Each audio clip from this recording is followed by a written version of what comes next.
So the question that everybody's been asking, the one that I get over and over again, the one that everybody wants to know. I've actually been meaning to do this video for a while. I posted up on Instagram a few weeks ago, maybe like a month ago, for questions for a Q&A video because I was getting a lot of the same questions over and over again. So I'm finally getting around to doing that, hopefully answering the questions you guys have. So the question that everybody's been asking, the one that I get over and over again, the one that everybody wants to know, did you and Triarc have a falling out? Are you leaving Triarc for Noveske? So let's answer that. Let's put that to bed. For those of you who don't know, the way that I make a living is through content creation. So I create videos and photos for brands like Oakley Standard Issue, Fieldcraft Survival, Centrifuge, Mantle, Triarc, a whole long list of brands. And I don't necessarily get paid by them to run their product, but I get paid by them to make content either for their YouTube channel, their website, whatever it may be. And that's how I make a living. It's not necessarily this particular channel, but it is through that. I've worked with Triarc for 5 or 6 years. I was on a retainer, is what we call it. And so it's just a long-term, hey, we're gonna pay you this amount and we have availability to your skills and for you to make content for us. And that's what I did. A few months ago, I got a call from Triarc saying, hey, we're ending your contract. You're no longer gonna be on retainer. The company is going through a restructuring and an expansion, and I was not a part of that expansion or that new direction. Now, they said they wanna work on some stuff in the future, but you know, we'll see what happens. But for the time being, I am no longer employed by Triarc. I no longer work for them, making content for them. I've never been paid by them to run their rifles or their pistols or any of that.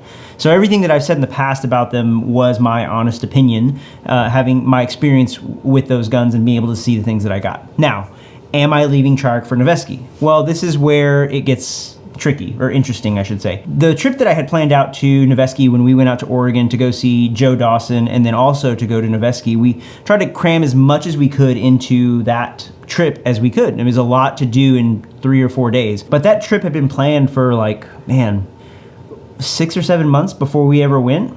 We tried to go out there before, and then COVID happened and all this stuff, and then it kept getting pushed back, and then all this other stuff. And we finally found a date where it worked. And that whole trip started because, if you remember, if you've been following the channel for a while, I did a review on their 10.5 shorty, and I mainly hit at that there was, in that video, I said there was no MOA guarantee and that you couldn't run steel case through it. And Scott, their director of manufacturing, called me and said, hey man, appreciate the video. Just want to update you on some things. We do have an MOA guarantee and you can run steel case through it. No problem. We're in the process of updating the website. And that's actually what got the conversation started. So Scott and I began talking more and more. He said, hey man, I saw some of the average Joe stuff you do on your channel. We really dig that. We're, you know, huge supporters of what you guys are doing in the community. And then over time, they started running our drills. They started promoting our drills and just helping promote Average Joe's movement as a whole. And so it became this like kind of symbiotic relationship. Symbiotic the right word? I don't know. It became just a friendship. Like we became friends over time. And then Scott said, hey, him and I were talking. I said, hey, could I come out and see the whole process of the rifles being built and everything that goes into it? He said, oh, sure. So this was planned way back in the day, and happened to be while we were there. This whole big article came out and this whole thing started unraveling and all this and that. And Triarc had already told me they were letting me go. And so people were like, hey, what's going on? And this and that. And it just was like this whirlwind. And I was like, bro, you have no idea. So no, I am not being employed by Noveske. They don't sponsor me. If they want to in the future, that would be awesome because I really like their stuff and they're a great company. But they've got a great content creator in Pedro who does amazing work for them. He was awesome. He's the guy that you see talking all the trash to Taylor, so which is awesome. And then Scott, the other guy I mentioned, I'll put this video in here of him arm wrestling Taylor. All right, go. Whenever you're ready to start.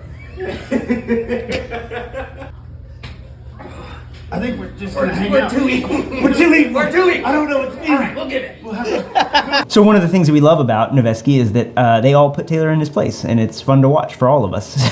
But no, they're just great people. I have enjoyed the time that I've had getting to know them and develop friendships with them, and then meeting other people through them and making more industry connections and just actually growing within this 2A community. So it's been awesome. So they've been great. I will be running one of their rifles, the one you see back there. We'll talk about that in a future video.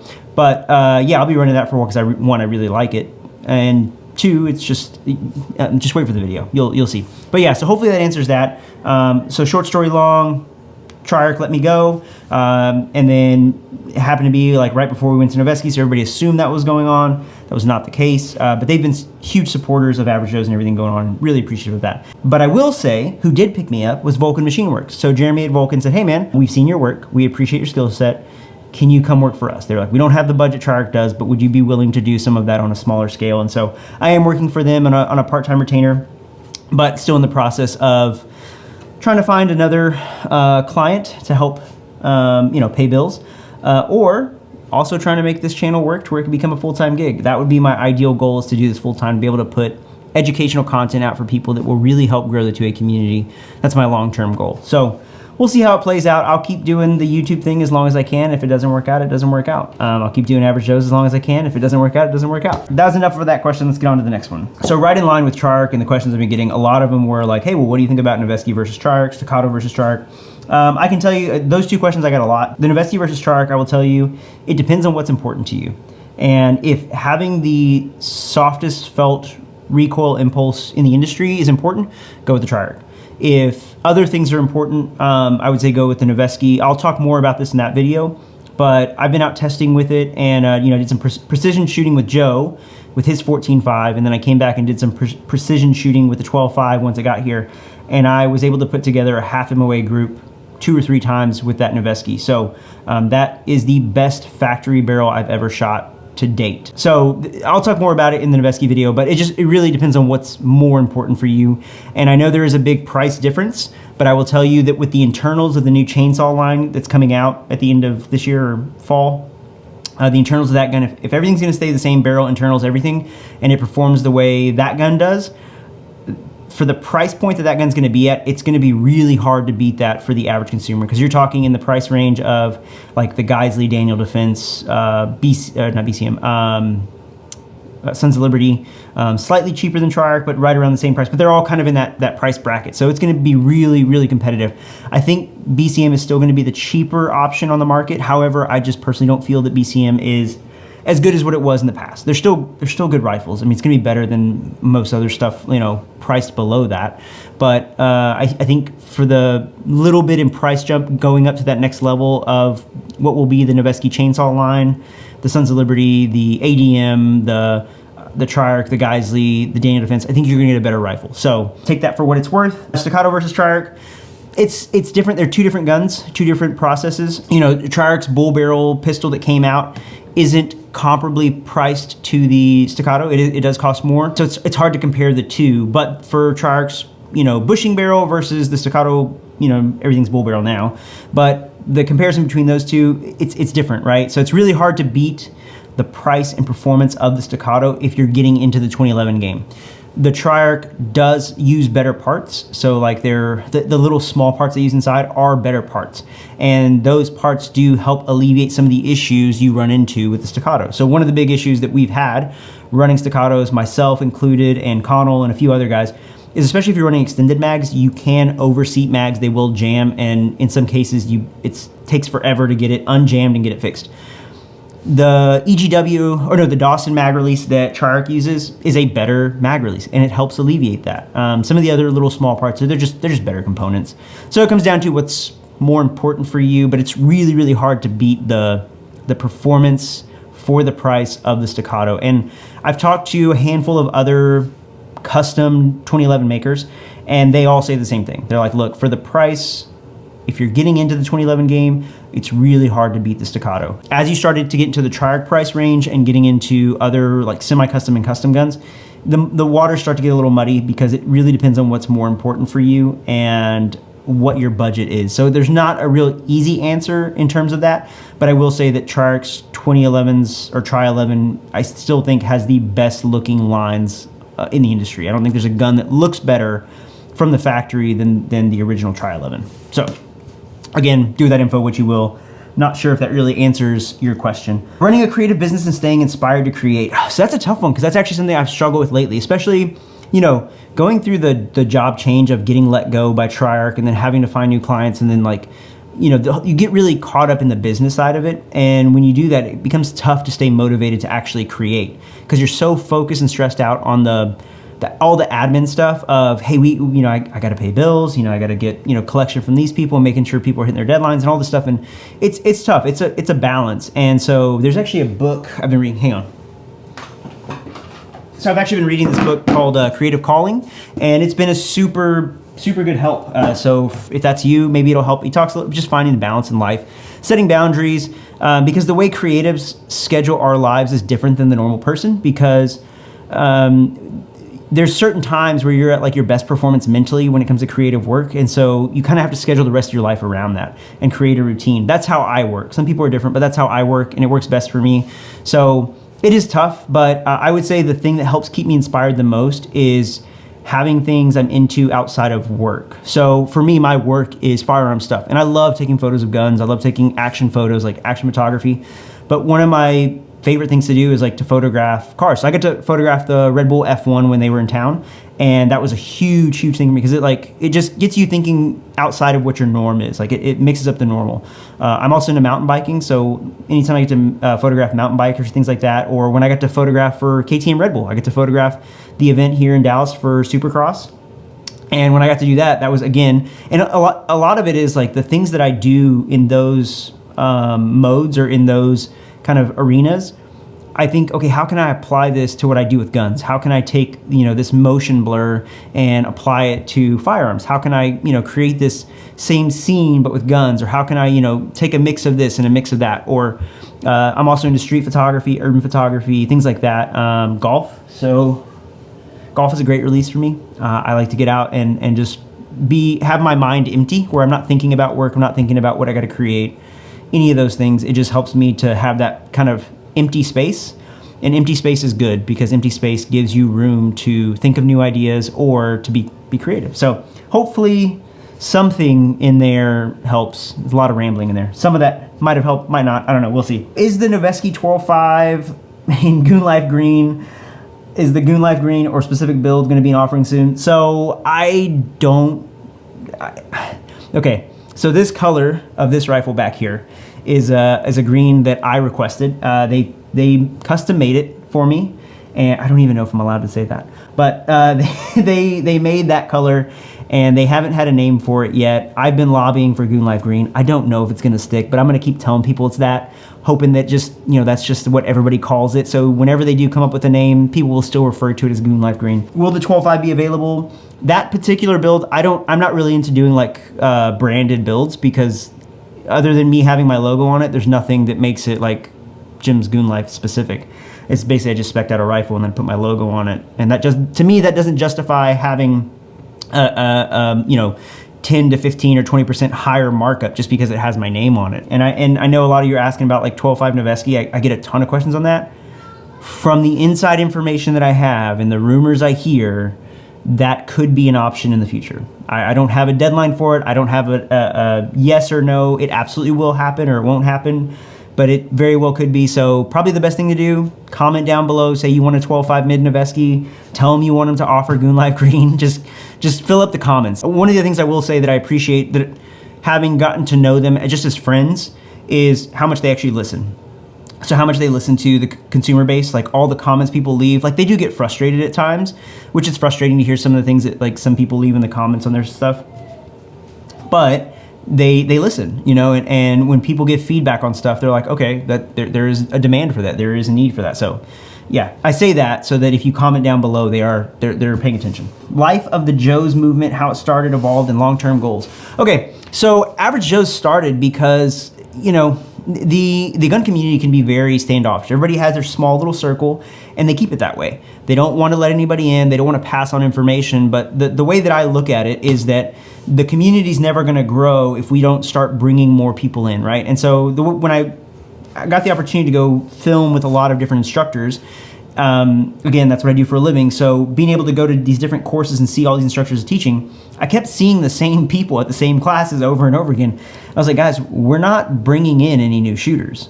We're just moving water from one glass to the next, to the next, to the next. And that's why there's so much infighting, because every instructor's like, no, these are my students, because you're not, there's no turnover. There's no new students coming in. It's just the same one. So you're constantly pulling students back and forth in the same places. And I was like, dude, there's millions of people who own guns or who are interested in guns, who need training, who need a place to go. So it's like, why don't we start bringing those people in, help train them from the very beginning and get them into this kind of pipeline or chain of training to where we have more and more good, proficient shooters in our industry, and then in turn they all become better representatives of the 2A community, and then we don't look like idiots on social media or in the news.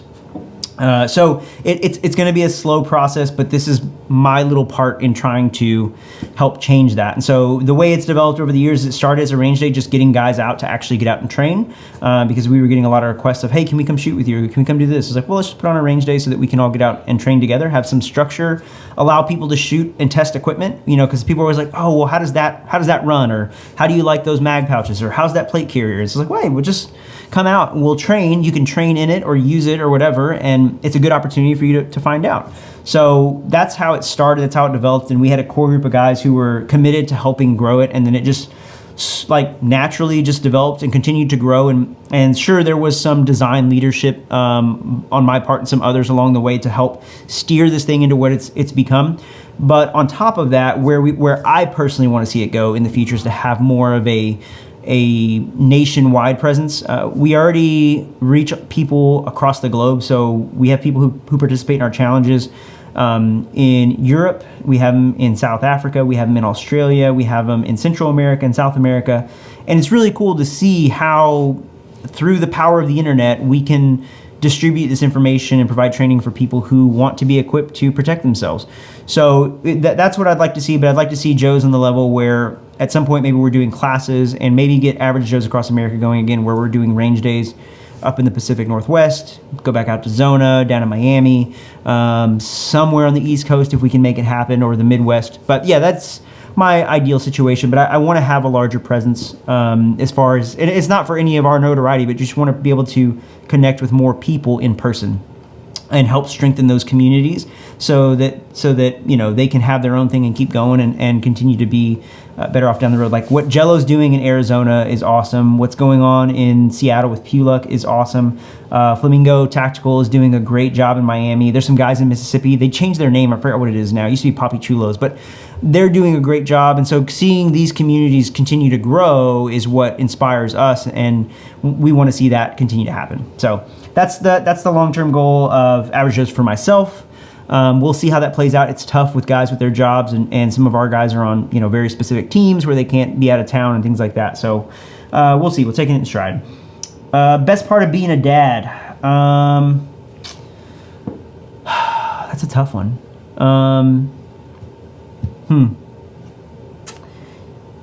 Best part so far was the other day my son told me that I was his hero, and that by far has been the best moment of my life.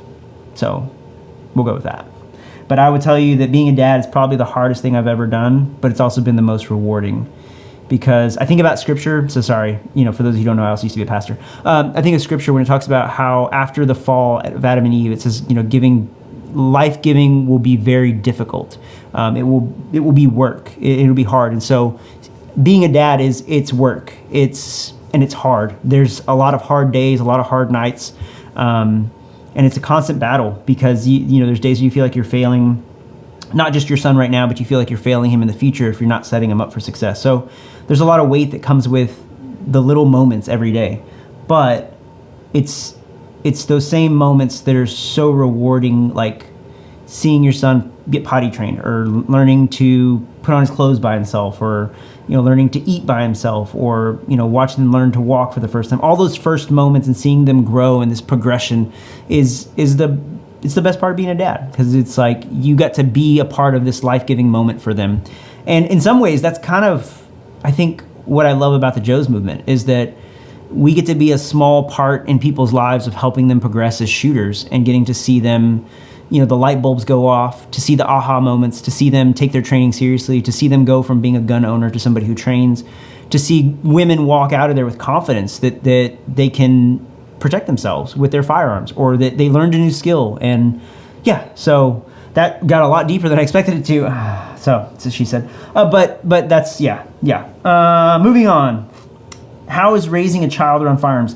You know, it's tough. Again, especially with everything going on in the world, there's always in the back of your mind, like, you know, God, I don't want that to be my kid. But I think from a very early age, I never hid guns from my son.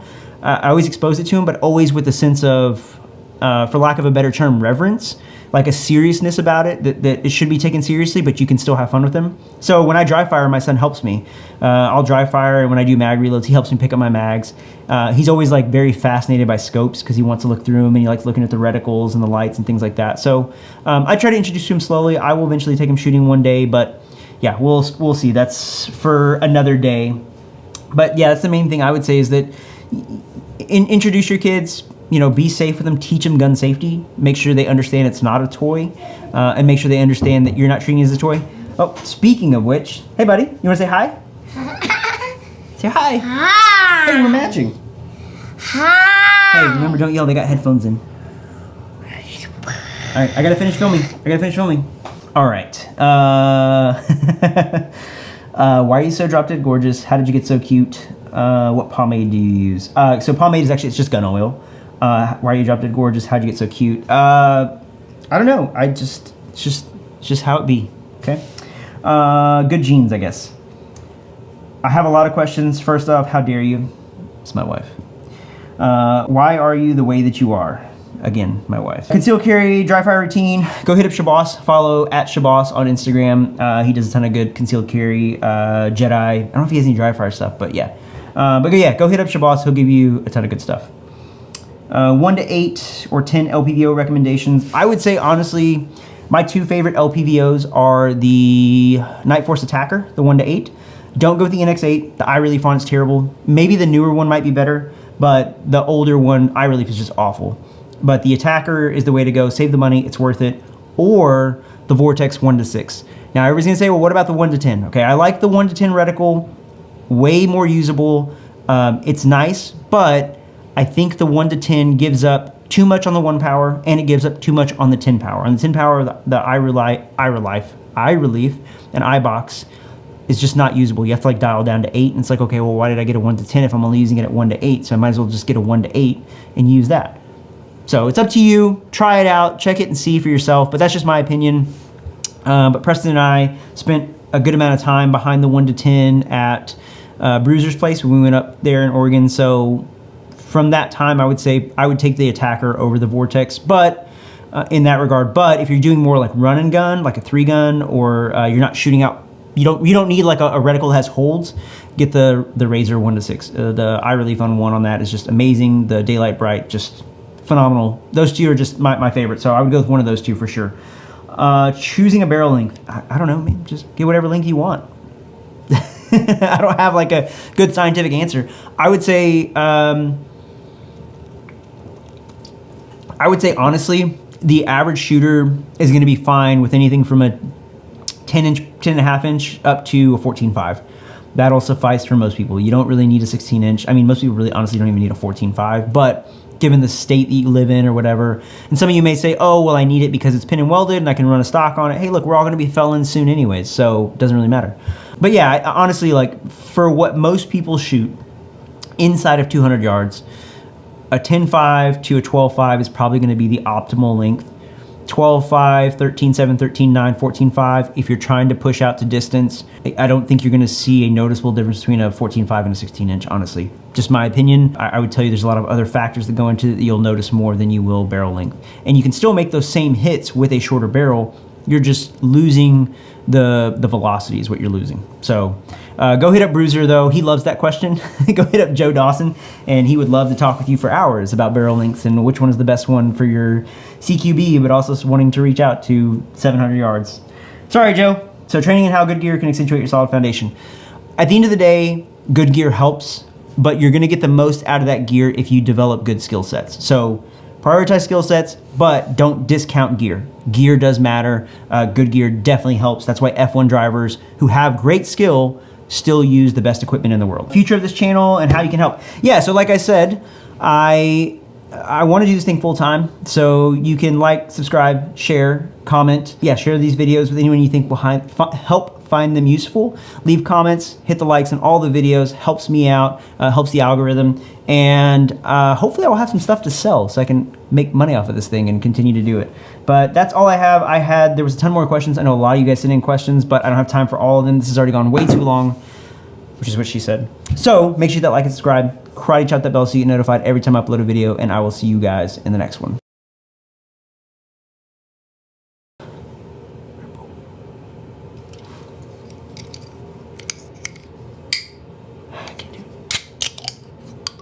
It wasn't as good as I thought it was gonna be.